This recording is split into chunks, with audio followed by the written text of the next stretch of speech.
Salut à tous, on se retrouve pour l'épisode 2103 du Zap Image. On commence aujourd'hui en ce jeudi 12 janvier avec des anniversaires. Regardez tous les joueurs qui fêtent leur anniversaire aujourd'hui. Par exemple, Botman, le défenseur de Newcastle, il fête aujourd'hui ses 23 ans. Johan Foyt, le joueur de Villarreal, il fête aujourd'hui ses 25 ans. Romagnoli, le joueur de la Lazio, il fête aujourd'hui ses 28 ans. Emre Can, le joueur de Dortmund, il fête aujourd'hui ses 29 ans. Et aussi tiens, Axel Witsel, le joueur de l'Atlético, il fête aujourd'hui ses 34 ans. Donc pas mal d'anniversaires aujourd'hui, un bon anniversaire à tous ces joueurs. On va parler maintenant de tout ce qui s'est passé lors de la journée hier. Et on commence tout d'abord avec le championnat de Ligue 1, car il y avait une journée de Ligue 1. C'était la 18e, en gros, la dernière journée sur la phase aller du championnat. Et on commence avec le leader, le PSG, jouait contre l'équipe de Angers. Et ça s'est plutôt bien passé pour le PSG. Une victoire 2-0 contre cette équipe de Angers. Donc Hugo Ekitike a été buteur en début de match. Et le deuxième but a été inscrit par Léo Messi. Le retour de Messi est déjà buteur Messi du côté de son club. Donc les statistiques de la partie, donc le PSG a eu plus de tirs, 9 tirs, 6 tirs cadrés, 2 buts. Ça a été un match très tranquille des Parisiens, un match qu'ils ont dominé, puis ils ont gagné tranquillement cette rencontre. Et du coup, le PSG est champion d'hiver. Le PSG est assuré, avec son succès face à Angers, de boucler la phase aller en tête du championnat. Comme je dis, c'était le dernier match, la 18e journée, phase aller. Et puis du coup, le PSG champion d'hiver. Maintenant, le plus important, c'est d'être champion tout court à la fin de la saison. Et la une du journal L'équipe aujourd'hui, ça revient sur Léo Messi, un sacré Messi en une du journal L'équipe. Donc le champion du monde a réussi son retour au Parc des Princes en marquant notamment le deuxième but. Les Parisiens, sans briller, accentuent leur avance sur les Lensois. C'est comme j'ai dit une victoire pour le PSG, mais le PSG n'a pas dû augmenter vraiment son talent pour gagner cette rencontre. Et pour revenir les gars sur Léo Messi, donc buteur pour son grand retour en compétition. N'oubliez pas que le dernier match qu'il avait joué avant cette rencontre hier, c'était la finale de la Coupe du Monde où il avait été bon en plus, même très bon, vu qu'il avait marqué un but contre l'équipe de France, ou deux, non je crois que c'était un but. Bref, donc voilà, Léo Messi les gars, de retour à la compétition avec son club et sur cette nouvelle année 2023, il n'avait toujours pas marqué. Ça y est, Messi a marqué. Bon, c'est le premier match qu'il a disputé sur l'année 2023. Et depuis 2005, chaque année, il a marqué au moins un but. Léo Messi, magnifique série en cours, bien sûr, pour la Pulga. Et toujours avec Messi, cette saison en Ligue 1, il est impliqué dans 18 buts cette saison. Donc, il a marqué 8 buts et délivré 10 passes décisives, Léo Messi. Donc, une grosse saison actuellement du côté du Paris Saint-Germain. Quelques photos de son but hier où il a trompé Bernard Noni, le gardien de Angers. Quelques autres photos de Léo Messi, une photo aussi avec son copain Neymar. Et le public du Parc des Princes a applaudi Messi pour son premier match avec le PSG après son titre de champion du monde. On voulait voir aussi l'accueil du Parc des Princes, du public parisien par rapport à Léo Messi qui a remporté la Coupe du Monde contre l'équipe de France. Donc il y a peu de sifflets, bien sûr. Ça a été des encouragements. Il a été applaudi, bien sûr. Léo Messi, donc Léo Messi a été applaudi par ses supporters pour son retour au Parc des Princes. Donc il a dû apprécier ça, bien sûr, Léo Messi. Mais en fin de match, on peut voir que ça a été le coup de sifflet final, par exemple, sur cette photo-là. Et tous les joueurs sont ensemble, on peut voir au-dessus de l'image. Et Messi, il faut le trouver. Il est tout en bas. En gros, il rentre au vestiaire directement. Dès que le coup de sifflet final a été sifflé, il est rentré directement au vestiaire. Il devait même faire une interview avec Canal+ à la fin du match, dire son ressenti à la fin de la rencontre. Il n'a pas fait cette interview, il est rentré directement au vestiaire. Je ne sais pas pourquoi. Bon, bref, c'est une petite info de plus sur Léo Messi, alors que tous les autres joueurs du PSG qui ont joué hier sont partis bien sûr saluer le public parisien, sauf Léo Messi. Et toujours avec la Pulga, donc d'après l'équipe, même s'il est heureux au PSG, Léo Messi n'a pas encore donné son accord final pour une prolongation de contrat. C'est vrai qu'il est en fin de contrat, en fin de saison, et depuis quelques temps on l'annonce qu'il devrait prolonger l'aventure parisienne, mais pour l'instant rien n'est fait. Donc ça reste à voir, ça sera peut-être le gros feuilleton des prochaines semaines concernant la prolongation ou non de Léo Messi du côté du PSG. Toujours avec Paris, donc 4e but pour Hugo Ekitike avec le PSG, c'est lui qui a ouvert le score hier, et c'est vrai que là il est dans une bonne série Hugo Ekitike sur ses 3 derniers matchs officiels, 3 buts, Angers, Châteauroux et l'équipe de Lens. Donc félicitations Hugo Ekitike qui avait beaucoup de mal en début de saison, puis là ça va un petit peu mieux, il enchaîne les buts à chaque rencontre. Et lui aussi il a été décisif, il n'a pas marqué, mais il a délivré 2 passes D. C'est Nordi Mukiele, le défenseur droit, qui remplace Achraf Hakimi, donc c'est lui qui a délivré les 2 passes D pour les 2 buts parisiens hier. Et toujours avec Paris les gars, donc Paris est la seule équipe de Ligue 1 à avoir toujours gagné après avoir ouvert le score cette saison. Quand le PSG marque le premier but de la rencontre, donc à chaque fois ils ont gagné la rencontre, donc le PSG reste même sur 43 matchs sans revers dans ce cas de figure, 40 victoires, 3 matchs nuls, aucune défaite, remportant les 16 derniers matchs comme ça quand le PSG bien sûr ouvre le score dans une rencontre de Ligue 1. Et toujours sur cette rencontre hier, donc les joueurs du PSG portent un t-shirt à l'effigie de Pelé à l'échauffement avant PSG Angers, bien sûr Pelé, le roi Pelé qui nous a quittés là, ça fait à peu près une dizaine de jours. Et voilà, tous les joueurs du PSG avant la rencontre à l'échauffement, ils portaient bien sûr un maillot spécial par rapport au légendaire Pelé. Et pour finir les gars, juste sur cette rencontre, on va parler rapidement d'une info seulement sur l'équipe de Angers qui a perdu de nouveau. Et 10 défaites de suite pour Angers qui se rapproche de plus en plus de la Ligue 2, 10 défaites d'affilée pour l'équipe d'Angers. Ça sent pas du tout bon pour eux pour la saison prochaine de rester en Ligue 1. Il va falloir prendre des points. Bon là c'était compliqué hier, c'était le PSG. Mais dès le prochain match, ça sera à domicile pour eux. Il faudra absolument prendre les 3 points. On continue avec cette Ligue 1, on va parler du dauphin du PSG. C'est l'équipe de Lens qui les avait battus il y a quelques jours. Et Lens jouait du côté d'un autre Racing, donc Racing Club de Strasbourg. Et de partout entre ces deux équipes, donc c'était entre l'avant-dernier et le deuxième. Alors que le PSG Angers c'était entre le premier et le dernier. Donc voilà, donc de partout. Du coup, voilà, bon, je sais pas, j'ai pas vu le match, donc je sais pas en gros ce qui s'est passé. On peut voir les statistiques quand même que Lens a plutôt dominé l'équipe de Strasbourg. Mais Strasbourg prend un point, bien sûr, un point très important pour essayer de se maintenir, mais malmené à la méno quand même cette équipe lensoise. Et Loïs Openda qui avait été buteur, je me souviens, contre le PSG. Et il a de nouveau été buteur hier du côté de Strasbourg. C'est déjà son 9e but cette saison pour le jeune attaquant belge. On continue avec les 3e du classement. C'est cette équipe en grande forme actuellement. C'est l'équipe de Marseille qui jouait du côté de l'Estac de Troyes. Et Marseille s'est imposé 2-0. Mbamba et Verretou, les 2 buteurs côté Olympique de Marseille. On peut voir les stats de la partie. Donc là aussi, vraiment victoire logique et méritée de l'OM qui a complètement dominé son sujet. Plus de quasiment 70% de possession de balle. 13 tirs, 4 tirs cadrés, 2 buts. Voilà, ils ont été efficaces. Les Marseillais, l'équipe de Troyes a eu beaucoup de mal d'exister hier contre l'OM. Et l'OM, pour vous dire que c'est peut-être actuellement la meilleure équipe du championnat. Actuellement, je vous parle, parce que sur les 5 derniers matchs, c'est 5 victoires d'affilée pour cette équipe de l'OM. Et meilleur pourcentage pour un coach de l'OM dans l'histoire de l'élite. Donc Igor Tudor affiche 67% de succès avec Marseille en Ligue 1. Et c'est un record. Jamais un entraîneur de l'OM avait pris autant de points qu'Igor Tudor, qui avait été, souvenez-vous, beaucoup critiqué lors des matchs de pré-saison avant de débuter le championnat. Donc c'était en août dernier, mais là, vraiment, il fait un énorme taf. Et aucun coach dans l'histoire de l'OM n'a totalisé plus de points qu'Igor Tudor, 39 points après 18 journées de championnat. Il devance même l'ancien recordman qui était Marcelo Bielsa qui avait remporté lui 38 points après 18 matchs. Et Igor Tudor c'est 39 points. Voilà, donc il n'y a rien à dire actuellement, c'est l'entraîneur parfait pour l'OM, Igor Tudor. Et toujours avec l'OM, donc ils prennent beaucoup de points, ils marquent aussi beaucoup de buts à Marseille, inscrit 36 buts après 18 matchs de championnat, après en gros la moitié du championnat. Et c'est leur meilleur taux, on va dire, depuis 50 ans, depuis les 50 dernières années. Égalité avec 2014-2015 aussi, vous avez inscrit 36 buts. Donc voilà, il y a du spectacle, il y a des points pris, il y a des victoires actuellement du côté de Marseille. Et l'homme fort de l'OM cette saison, c'est peut-être ce défenseur Chancel Mbamba qui a été transféré gratuitement. N'oubliez pas qu'il est arrivé quand même gratuitement du côté de l'OM et c'est certainement la meilleure recrue de l'OM l'été dernier. C'est déjà son 4e but de la saison. Pourtant, il joue défenseur et de nouveau, il a été buteur hier contre l'équipe de Troyes. Et on va parler de Ruslan Malinovski, la nouvelle recrue du côté de l'OM.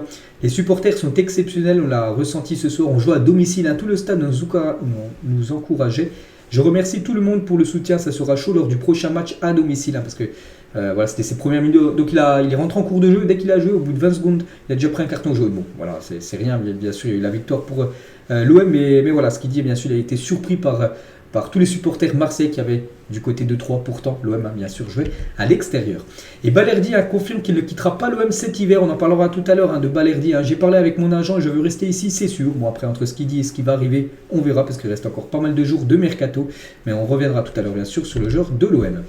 Et toujours sur cette équipe, cette rencontre hier 3 à Marseille, donc celui qui gère le Twitter Football Log, donc il était présent lors de la rencontre.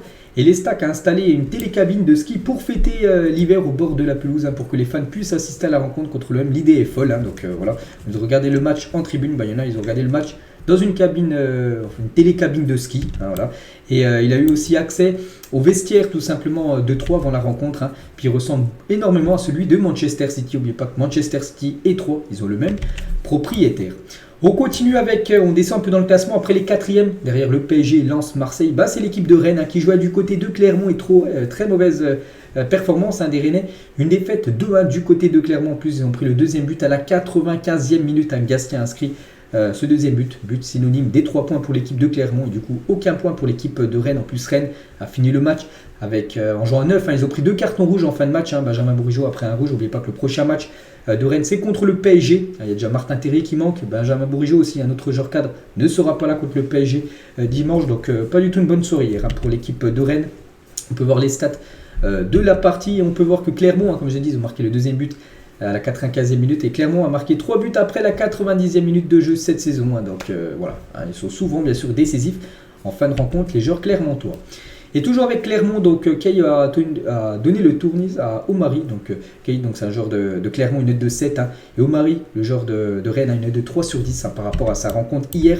Et les joueurs du Stade Rennais arborent un maillot en soutien à leur coéquipier Martin Terrier. Je vous l'ai montré hier soir, qu'ils s'étaient fait opérer hier et tout s'est bien passé. Maintenant, rétablissement bien sûr pour Martin Terrier.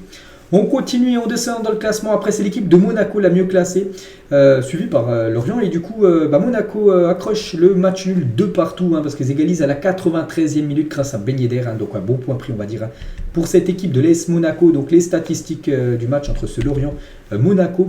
Et Monaco, de nouveau, a marqué un but en Ligue 1. Et cette série, les gars, c'est la meilleure en Europe. Donc Monaco a trouvé la faille lors de chacun de ses 28 derniers matchs de Ligue 1. 60 buts marqués au total. C'est bien sûr la plus longue série en cours dans les 5 grands championnats européens. C'est qu'à chaque match de Monaco, dès qu'il marque un but en Ligue 1, je vous la montre cette série. C'est vrai qu'elle avance à chaque fois. Et là, ça fait déjà 28 matchs d'affilée où il marque au moins un but en championnat. Cette équipe de Monaco, c'est bien sûr un record pour l'instant en Europe.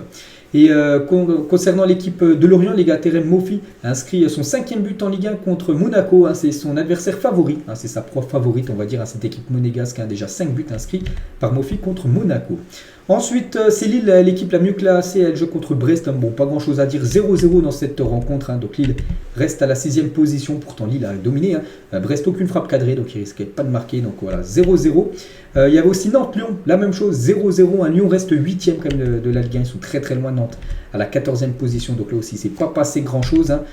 Juste, voilà, par exemple, Karl Toko Ekambi, inexistant, une note de 2 sur 10. En gros, ça équivaut à un très mauvais match de sa part. Et concernant Ludovic Blas, une note de 6, un match satisfaisant. Mais bon, ça n'a pas suffi vu qu'il y a eu 0-0. Et une petite info concernant Lovren, qui a été transféré il y a quelques jours. Donc il a joué hier. Il a même commencé titulaire du côté de l'OL.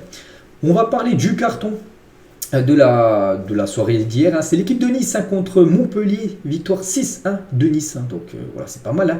Donc Pépé doublé, Thuram un but, Brahimi un but et Ross Barclay un doublé, 82-85e. Donc voilà, Savani a été buteur côté Montpellier pour sauver l'honneur, on va dire.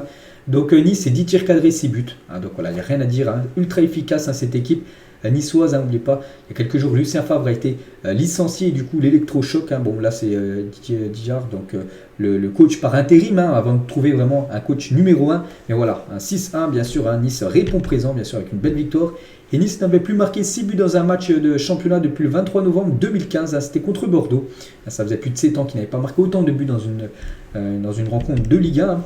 Et concernant Pépé, donc lui il a marqué un doublé, c'est déjà son 8e but de la saison pour Nicolas Pépé avec l'OGC Nice, ce joueur qui est prêté par Arsenal à l'équipe de Nice. Et il retrouve des buts, tout ça. Et ça fait plaisir bien sûr, parce qu'il est en grande difficulté. Du côté des Gunners, et toujours avec Nice, donc aucun remplaçant niçois n'avait marqué un doublé en Ligue 1 depuis Mickaël Le Bihan, c'était le 24 février 2017, déjà contre Montpellier 2-1, parce que Ross Barclay est rentré en cours de jeu et il a marqué un doublé, j'ai dit en fin de match, donc voilà, c'est un petit événement aussi du côté de Nice. On va parler après des mieux classés, c'est l'équipe de Reims qui jouait du côté de l'AS Ajaccio, et c'est Reims qui s'est imposé 1-0 grâce à Munetti en tout début de match à la 3e minute, ça a été le seul but de la rencontre, après ça n'a plus bougé, donc belle victoire de l'équipe de Reims.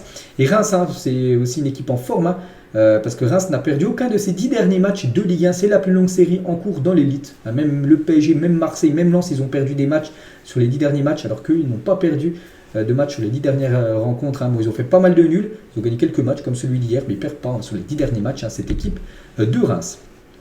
Et je crois que sa dernière affiche, les gars, c'était entre l'AG Auxerre qui a pris une sacrée correction, une Manita à domicile, un 5-0 contre l'équipe de Toulouse. Voilà, carton du TFC, les gars. Magnifique victoire, donc ultra efficace à Toulouse, les gars. C'est 7 tirs cadrés, 5 buts. Donc en gros, le gardien d'Auxerre a été à la rue. C'est vrai que le gardien d'Auxerre, c'est Benoît Costil. Et il a encaissé quand même, écoutez bien, 102 buts en une saison et demie avec Bordeaux et Auxerre, parce que c'est l'ancien gardien de Bordeaux. Souvenez-vous, la saison dernière, Bordeaux, c'était la pire défense de la Ligue 1, et c'était lui le gardien, donc il est revenu, il est resté en Ligue 1 parce qu'il a signé du côté d'Auxerre, et il prend encore beaucoup de buts, 7 tirs cadrés, il prend quand même 5 buts. Donc voilà, Costi, les gars, ça commence à être très très compliqué, quand même ses performances, 102 buts en 1 an et demi, c'est une catastrophe. Tous les résultats de la 18e journée, dernière journée, j'ai dit sur la phase aller, donc voilà, on a parlé de tous les matchs hier, le carton, ça reste bien sûr Nice contre l'équipe de Montpellier. Le classement, les gars, donc à la mi-saison, donc c'est le PSG à 47 points devant l'équipe de Lens, deuxième, Marseille 39 points, voilà, c'est serré, Marseille revient très fort sur Lens, qui a fait le match nul. Rennes 4e, il y a Rennes PSG à dimanche. Et Monaco 5e, à Lyon toujours à la 8e position, et pour l'instant les équipes qui descendraient, donc Brest, Auxerre, Strasbourg et l'équipe de Angers, seulement 8 points pour Angers, alors que le premier non relégable c'est Ajaccio, 15 points. Attention bien sûr à l'équipe de Angers, il va falloir absolument prendre des points, il reste encore beaucoup de matchs, il reste encore 18 journées, bien sûr tout peut arriver, Angers peut toujours jouer la Ligue des...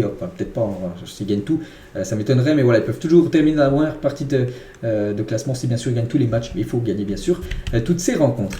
Et un petit coup d'œil les gars aussi à la mi-saison des meilleurs buteurs de la Ligue 1, et c'est toujours Mbappé, malgré qu'il n'a pas joué, Mbappé devrait jouer un dimanche contre l'équipe de Rennes, donc c'est toujours lui en tête devant Neymar, et Mofi, les gars, Mofi qui a été buteur, donc il rejoint Neymar à la deuxième place, ex-aequo. Et sinon David, Lacazette ou même Balogun, eux sont à 10 buts inscrits cette saison en Ligue 1. Donc concernant Messi, il est à 8 buts, donc il n'est pas inscrit, mais voilà, il a 8 buts, pareil que Ben Yedder ou même Mbolo. On prend plutôt la direction de l'Angleterre, on va parler de la Carabao Cup et des deux derniers quarts de finale. Tout d'abord, énorme surprise, Southampton contre Manchester City, donc là c'est de la coupe, c'est pas du championnat. En championnat par exemple, City est deuxième, Southampton est dernier, 20e sur 20. Mais c'est bien Southampton qui élimine l'équipe de Manchester City 2-0. Un but par exemple de Sekou Mara, l'ancien joueur de Bordeaux, magnifique but, celui qui a ouvert le score. Et voilà, donc City n'a pas réussi à réagir et du coup Southampton se qualifie, on peut voir les stats de la partie, bon City comme d'habitude beaucoup de possession, mais on peut voir voilà les tirs, 7 tirs, mais regardez les tirs cadrés, aucune frappe. Ils n'ont pas réussi à faire la moindre frappe cadrée l'équipe de City, donc voilà, si tu cadres pas, tu ne marques pas, donc félicitations à Southampton qui est dans le dernier carré de cette Carabao Cup, et du coup City est éliminé de cette coupe de la Ligue anglaise. Et c'est vrai que Pep Guardiola avait déjà été éliminé la saison dernière, c'était au 4e tour, éliminé au penalty contre West Ham. Et avant cette élimination contre West Ham, il restait sur 4 victoires comme en Carabao Cup. Il avait remporté en 2020, 2019, 2018, 2017. Puis là, voilà, 2 fois d'affilée où il se fait éliminer au 4e tour, et cette fois-ci en quart de finale. Et pourtant, on se dit, voilà, qu'est-ce qu'ils ont fait Manchester City pour se faire battre contre Southampton. Pourtant, si on regarde le 11 de départ, c'était quand même une belle équipe de City, les gars, avec Phil Foden, Greenwich, Alvarez, il y avait Gundogan, il y avait aussi Phillips, Cancelo, Walker, Laporte, c'est quand même une équipe, costaud. Puis malgré ça, ça n'a pas suffi. C'est vrai qu'il y avait Kevin De Bruyne, Haaland, tout ça qui est sur le banc. Donc il est rentré en jeu, par exemple, Haaland, il a joué les 35 dernières minutes parce qu'il fallait revenir au score et il n'a pas marqué. Voilà, Erling Haaland. Donc voilà, City est éliminé. Et l'autre quart de finale, c'était entre Nottingham Forest et Wolverhampton. Score final 1-1, du coup, ça allait directement au tir au but. C'est pas comme la FA Cup, où la FA Cup, il y a un match retour. Donc là, Carabao Cup, c'est directement tir au but. Et c'est Nottingham Forest qui a été meilleur lors de cette séance de tir au but. Du coup, Nottingham Forest se qualifie. On peut voir les stats de la partie. Donc voilà, donc Nottingham en plus ont été dominés dans le match, mais c'est bien eux qui se qualifient pour la suite de cette Carabao Cup à la Coupe de la Ligue anglaise et qui remportera ce magnifique trophée. Ça sera entre une de ces 4 équipes-là. Parce qu'on connaît déjà les demi-finales. Donc Southampton qui a éliminé City, cette fois-ci ils affronteront Newcastle en demi-finale, et Nottingham Forest contre Manchester United. Ça peut faire potentiellement un Manchester-Newcastle peut-être en finale. Avec Manchester là, comme une belle option pour remporter un titre. Ça fait longtemps qu'ils n'ont pas remporté de trophée. La Carabao Cup là peut être vraiment un objectif, parce que pour moi actuellement c'est eux les meilleurs, peut-être avec Newcastle, mais voilà, ce serait une belle affiche, Newcastle-Manchester United en finale. Et concernant Nottingham Forest-Manchester, les gars, et c'est officiel, Dean Anderson ne sera pas dans le groupe de Nottingham pour la double confrontation face à Manchester United. C'est vrai que là, lors des demi-finales, contrairement au quart de finale, il y a match aller et match retour, voilà, pour se qualifier en finale. Il ne sera pas là, Dean Anderson. Pourquoi? Donc une règle de la compétition interdit un joueur prêté à jouer face à son ancien club d'origine, parce qu'il appartient à Manchester United et il est prêté à l'équipe de Nottingham, et c'est pour ça qu'il ne pourra pas gauler, parce qu'il a une clause dans son contrat. Donc voilà, Nottingham devra faire gauler la doublure lors de ce match, ce double match contre Manchester United. On prend cette fois-ci la direction de l'Italie. Il y avait aussi de la Coupe d'Italie, les gars. Et c'était les quarts de finale, les grosses surprises. Milan AC s'est incliné 1-0 contre le Torino. Donc déjà 0-0 au bout de 90 minutes de jeu. Pourtant, l'équipe du Torino a joué les 20 dernières minutes. Avec un joueur en moins, ils ont pris un rouge. Mais ceux qui ont inscrit à la 114e minute de jeu, donc l'unique but du match, et du coup qualification pour les quarts de finale. Pourtant, regardez, l'AC Milan, les gars, 32 tirs, 32 frappes, ils ont fait quand même 8 tirs cadrés, aucun but. Énorme match du gardien du Torino qui a pris le moindre but. Incroyable. Du coup, voilà, l'AC Milan, c'est fini pour eux. Et voilà, donc c'est fini la Coupe d'Italie. Et sinon, on peut voir toutes les autres affiches. C'est déjà l'Inter, j'avais parlé, c'est imposé contre Parme, c'était avant-hier. Et donc pour l'instant, Inter, Torino qualifié. Pour l'instant, on peut voir sinon les autres, les 6 derniers quarts de finale. Aujourd'hui, par exemple, il y en a 2. La Fiorentina, Sampdoria et l'AS Roma contre le Renoir. Les autres matchs, ça sera semaine prochaine. Il y avait aussi de la Super Coupe d'Espagne qui se déroule actuellement en Arabie Saoudite. Et le Real Madrid joue contre l'équipe de Valence. Et le Real Madrid qualifié. Bon, ça s'est joué au tir au but déjà. Le score final, ensuite prolongation, pas d'autres buts et du coup penalty et le Real a marqué tous ses pénaux. Ils sont forts le Real Madrid, c'est un peu l'Argentine en mode club, c'est qu'ils gagnent souvent leur séance de tir au but et côté Valence, 2 échecs et du coup ils sont éliminés de cette Super Coupe d'Espagne. Voilà les stats de la partie et du coup le Real Madrid se qualifie en finale. Donc la finale c'est dimanche, soit contre le Betis, soit contre le FC Barcelone, la deuxième demi-finale. C'est ce soir. Et la une aujourd'hui du journal Marca, donc en gros c'est Thibaut Courtois, vu qu'il a été bon lors de la rencontre et aussi bon lors de la séance des pénaltys. Il a arrêté 2 pénaux et bien sûr c'est lui qui fait les unes aujourd'hui du journal Marca. Il a une aussi du journal As. Et bien sûr il a reçu aussi le prix d'homme du match. Voilà, Thibaut Courtois est élu homme du match de cette demi-finale de Super Coupe d'Espagne. Et on peut voir que les joueurs avaient vraiment confiance tout simplement en Thibaut Courtois. Regardez, en pleine séance, on peut voir qu'ils étaient quasiment en train de rigoler. Pourtant c'était pas encore fini. Valence devait encore tirer. On peut voir il y avait beaucoup de rigolade, tout ça. Ils sentaient que Thibaut Courtois allait encore les sauver. Puis il les a sauvés. On peut voir même que Benzema, les gars, regardez, dans le rond central, il avait déjà les bras levés avant même que le tir au but soit tiré du joueur de Valence arrêté quelques instants après par Thibaut Courtois. Et Benzema qui a été buteur, les fans du Real Madrid à fond derrière leur attaquant Karim Benzema. C'était des supporters saoudiens et il y en a beaucoup, ils préféraient bien sûr le Real à l'équipe de Valence et il y en a beaucoup qui supportaient aussi Karim Benzema. Ils avaient une petite pancarte, un 9 bien sûr par rapport au dernier Ballon d'Or. On va parler aussi juste d'une rencontre, les gars, c'était entre Reims-Sainte-Anne et Ouascal. Donc, Ouascal s'est imposé 1-0. Vous allez me dire pourquoi tu parles de cette rencontre de Coupe de France. Parce que ça concerne le PSG. Parce que le vainqueur, les gars, du coup, Ouascal va jouer maintenant un match contre une autre équipe. Ce sera Pays de Cassel, une équipe de R1. Et le vainqueur entre Pays de Cassel R1 et Ouascal, une équipe de National 2, jouera contre le PSG, le tour suivant de Coupe de France. Le programme du jour aujourd'hui, donc je vous ai dit, un Betis Barça ce soir à 20h. Il y a aussi un match de Première Ligue ce soir, Fulham contre l'équipe de Chelsea. On en reparlera bien évidemment demain. On va parler et on revient bien sûr sur l'affaire Noël Le Graët. On en parle depuis 4-5 jours et c'est officiel. Ça s'est fait quand même très rapidement. Il y a eu hier une réunion, je l'avais dit hier soir, on en parlera demain midi. On en parle du coup là. Donc officiel, la FFF annonce la mise en retrait de Noël Le Graët de la présidence de la FFF. Philippe Diallo assurera l'intérim, donc mise en retrait. Donc en gros ça veut dire que c'est pas encore officiellement fini, mais voilà, c'est comme si c'était en gros fini. Pour lui les gars, Noël Le Graët n'est plus le président de la FFF. On peut voir le communiqué officiel qui annonce la mise à l'écart tout simplement de Le Graët de son poste de président de la FFF. Donc Eric Borghini, donc quelqu'un du COMEX qui était présent lors de cette réunion hier, il a dit: Noël Le Graët a commencé la réunion en nous disant: j'ai rien fait et je jure sur votre tête à tous que j'ai rien fait. Le rapport de l'audit sera très positif pour moi parce qu'il y a aussi un audit. C'était pour ça aussi qu'il était accusé. On peut dire Noël Le Graët. Donc en gros, il jurait sur les têtes des personnes qui étaient présentes à la réunion qu'il n'avait rien fait, tout ça. Lui, il voulait absolument bien sûr rester président de la FFF. Puis du coup, il a vu que c'était pas possible parce qu'il a dû arrêter. C'est les autres qui ont dû le mettre à l'écart parce que lui, jamais il aurait démissionné. Bien sûr, Noël Le Graët. Et Noël Le Graët a quand même terminé en larmes à l'issue du COMEX de la FFF. Il est en pleurs à la fin parce qu'il sait que c'est fini pour lui. La Fédération française de football, comme il était président. Et c'est Jean-Michel Aulas qui était présent, les gars, lors de cette réunion hier, qui a émis l'idée d'une mise en retrait de la présidence de Noël Le Graët. Le président de la FFF finit même par pleurer donc en fin de réunion, je l'ai dit juste avant. Et du coup, qui prendra l'intérim? Ça sera lui. C'est en gros celui qui était l'adjoint, on va dire, de Noël Le Graët. Donc Philippe Diallo assurera l'intérim à la tête de la FFF. Donc qui est cette personne? Donc il a 59 ans, donc nouveau président de la FFF par intérim avant d'élire le vrai président. Donc ancien footballeur du FC Nantes chez les jeunes, donc président de l'Union des clubs pro entre 92 et 2021 et à la FFF depuis 2021 où il était trésorier général du comité exécutif puis vice-président. Voilà, vice-président, donc derrière, le deuxième bras, on va dire, bras droit de Noël Le Graët et du coup maintenant c'est lui le président pour l'instant de la Fédération française de football. Elle aussi, les gars, c'est fini pour elle. Donc, officielle, Florence Ardouin, directrice générale, est mise à pied à titre conservatoire aussi par la FFF. Donc, elle aussi, elle était avec Noël Le Graët, tout ça. Donc, elle aussi, c'est fini. Et juste après sa mise à pied par le COMEX de la FFF, donc Florence Ardouin, la directrice générale de la FFF, a fait un malaise, a été hospitalisée. Parce que peut-être ça a été un choc pour elle et du coup, elle a été hospitalisée en espérant que ça aille mieux, bien sûr, pour elle. Et concernant toujours cette réunion, n'oubliez pas qu'ils avaient aussi étudié la prolongation de Deschamps pour voir si elle était vraiment valide ou non. Et elle est bien valide. Officiel comité exécutif de la FFF a validé à l'unanimité la prolongation de contrat de Deschamps. Donc il est bien prolongé jusqu'en 2026 du côté du banc de l'équipe de France.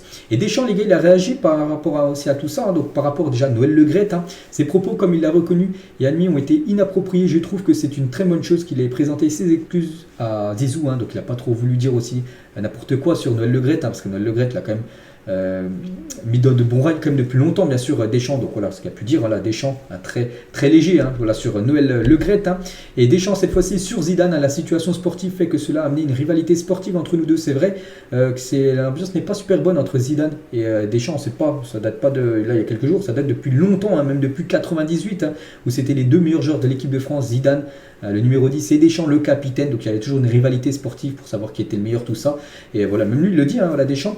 Donc voir pour certains une opposition, Deschamps-Zidane, j'aurais toujours beaucoup de respect pour lui par rapport à ce que l'on a vécu et partagé ensemble, bien sûr, par rapport à l'Euro remporté en 2000 ou même la Coupe du Monde, bien sûr, remportée en 98.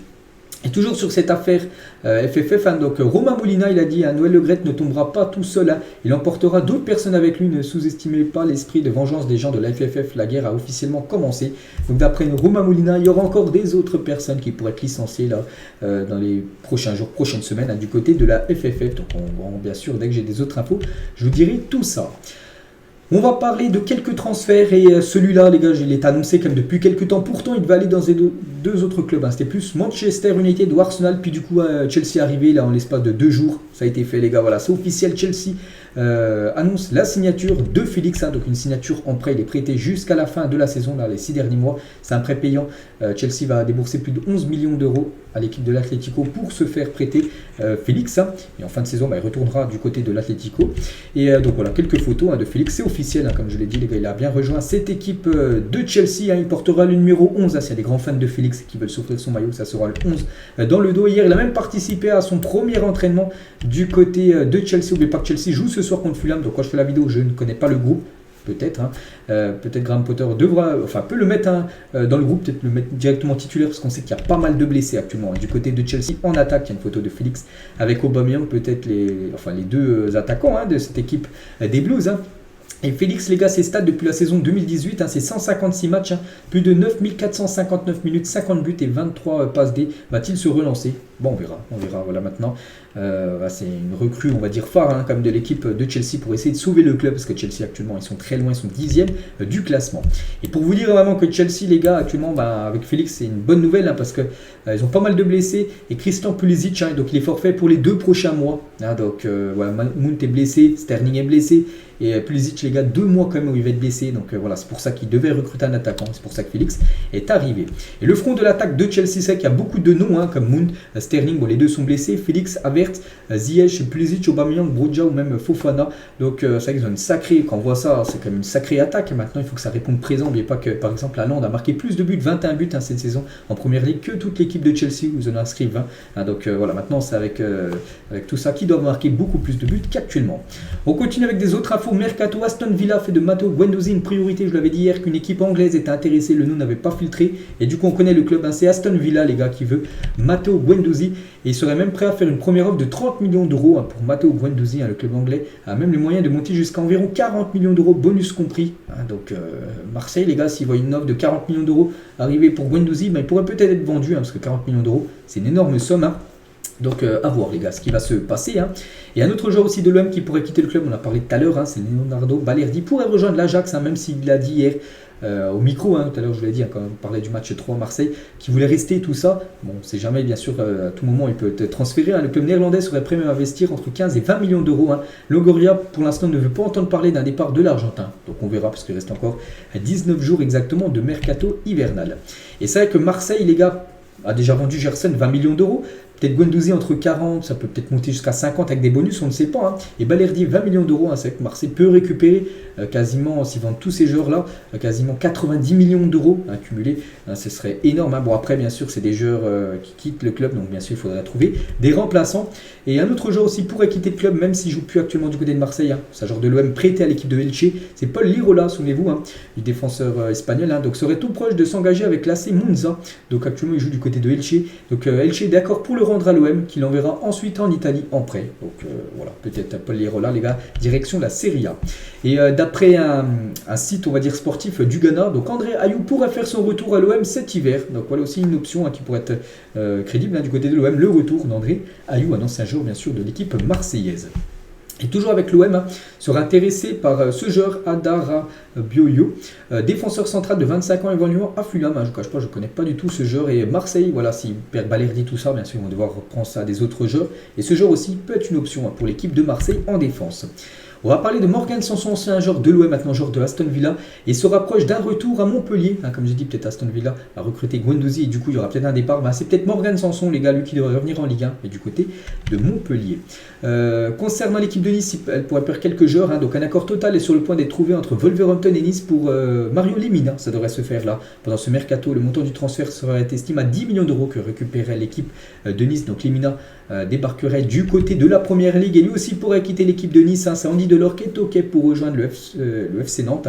Donc les deux parties sont encore cependant loin d'un accord. Lui, il a donné son OK, mais pour l'instant, il faut que maintenant les clubs se mettent d'accord sur le prix du transfert. Donc l'équipe de Al Rayyan, une équipe au Qatar, et Al-Shabaab, une équipe en Arabie Saoudite, sont également intéressés par le buteur algérien.